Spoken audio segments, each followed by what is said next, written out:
ನನ್ನನ್ನು ಕೈ ಬಿಡ್ತಾನವ? ಕೈ ಬಿಡ್ತಾನಂತ ಅಲ್ಲ, ಮತ್ತೆ ಈ ಪಾರ್ಥ ಮಹಾಶರಲ್ಲಿ ಯುದ್ಧಕ್ಕೆ ಹೋಗುವುದೇ ತಪ್ಪು ಮಗನೇ. ಯಾಕೆ ತಪ್ಪು ಅಂತ ಬೇಕಲ್ಲ? ನಿನ್ನ ಬುದ್ಧಿಗೆ ಏನಾಗಿದೆ ಅಂತ. ನನ್ನ ಬುದ್ಧಿ ಸರಿ ಇಲ್ವಮ್ಮ? ಸರಿ ಇದೆಯಾ? ನನ್ನ ಬುದ್ಧಿ ಸರಿ ಮಾಡ್ಬೇಕಾದವಳು ಯಾರು? ನಾನು ಸರಿ ಮಾಡ್ಬೇಕು. ಮತ್ತೆ ಯಾಕೆ ಮಾಡ್ಲಿಲ್ಲ? ಮಂದ ಬುದ್ಧಿಯನ್ನು ಮಾಡಬೇಡ ನೀನು. ಮಂದ ಬುದ್ಧಿ ಆಯ್ತಮ್ಮ. ಮತ್ತೇನು ಯಾಕೆ ಅಂತ ನನಗೆ ಅರ್ಥ ಆಗ್ಲಿಲ್ಲಲ್ಲಮ್ಮ. ಪಾರ್ಥ ಮಹಾಶಯರನ್ನು ನೀನು ಹೋಗಿ ಯುದ್ಧದಲ್ಲಿ ಜಯಿಸ್ತೇನೆ ಅಂತ ಮುಂದಾಗುವುದು ಸರಿಯಲ್ಲ. ಮಾಡಿದ್ದು ತಪ್ಪು. ನೀನು ಹಾಗೆ ಮಾಡಿದಿ ಅಂತ ಆದ್ರೆ ನಿನ್ನ ಮಂದ ಬುದ್ಧಿಯಿಂದ ಈ ಮಂದಿಗಳೆಲ್ಲ ಆಡಿಕೊಳ್ತಾರೆ. ಏನಂತ? ಅವ್ರು ಹೇಳುವುದನ್ನೆಲ್ಲ ನಾನು ಕೇಳಿಸಿಕೊಳ್ಬೇಕಾಗ್ತದೆ. ತಪ್ಪು ತಿಳ್ಕೊಳ್ಬಾರ್ದಮ್ಮ. ನನಗೆ ಜನ್ಮ ಕೊಟ್ಟ ತಾಯಿ, ಹುಟ್ಟಿದ ಅಂದಿನಿಂದ ನನಗೆ ಬುದ್ಧಿ ತಿಳಿದಿನಿಂದ ಮೊದಲುಗೊಂಡು ಇಲ್ಲಿಯವರೆಗೆ ಯಾವುದೇ ಒಂದು ಅನ್ಯ ಪುರುಷನ ಕುರಿತಾಗಿ ನೀನು ಒಂದೇ ಒಂದು ಹೊಗಳಿಕೆ ಮಾತನಾಡಿದ್ದನ್ನು ನಾನು ಕೇಳಲಿಲ್ಲ. ನಿನ್ನ ಮಗನ ಬಗ್ಗೆ ಅತಿಯಾದಂತ ಅಭಿಮಾನವನ್ನು ಯಾವತ್ತೂ ತಳೆದವಳು. ಆದ್ರೆ ಇಂದು ಯಾಕೋ ಮಗನನ್ನು ತೆಗಳ್ತಾ ಬಂದಿರುವಂತಹ ವಿರೋಧಿ ಸ್ಥಾನದಲ್ಲಿರುವಂತಹ ಪಾರ್ಥನ ಕುರಿತಾಗಿ ನೀನು ಹೊಗಳಿಕೆ ಮಾತನಾಡುವುದು ಕೇಳುವಾಗ ನನಗೆ ಯಾಕೆ ಏನು ಎನ್ನುವ ಸಂದೇಹ ಕಾಡ್ತಾ ಉಂಟಮ್ಮ. ಯಾರೋ ವಿರೋಧಿಗಳನ್ನು ಹೊಗಳ್ತಾರ? ಯಾರೋ ವಿರೋಧಿಯನ್ನು ಪರಪುರುಷನನ್ನು ನಾನು ಹೊಗಳ್ತಾ ಇದ್ದೇನಂತ ಭಾವಿಸಿಕೊಂಡ್ಯ? ವಿರೋಧಿ ಅಲ್ವೇ? ಅಲ್ವೇ ಅಲ್ಲ. ಹಾಗಿದ್ರೆ ಯಾರು? ಪಾರ್ಥ ಮಹಾಶಯರು ಅನ್ಯರಲ್ಲ, ಪರಪುರುಷರಲ್ಲ. ಹೌದಾ ಕಂದ? ಅವರು ನಿನ್ನ ತಂದೆ ಮಗನೇ. ಏನು? ನಿನ್ನ ತಂದೆಯೋ? ನನ್ನಪ್ಪ.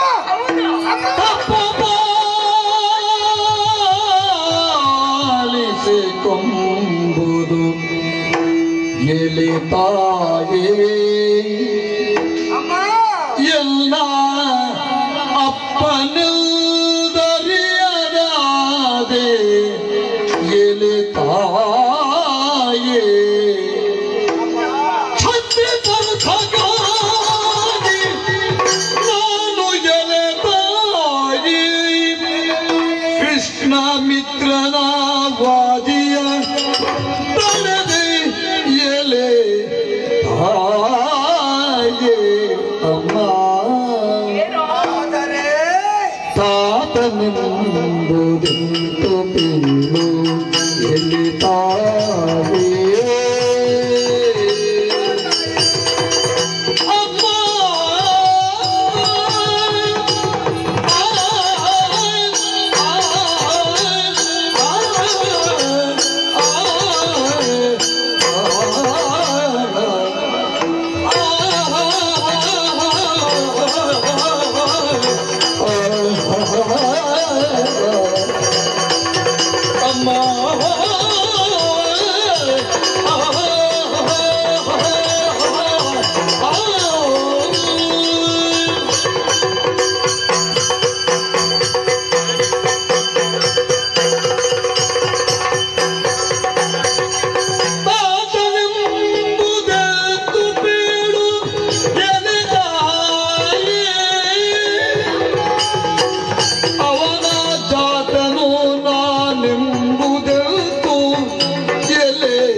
ಬುದ್ಧಿಗೆ ನಿದಕ್ಕೆ ಬೇಡೋ ಎಲೆ ತಾಯಿ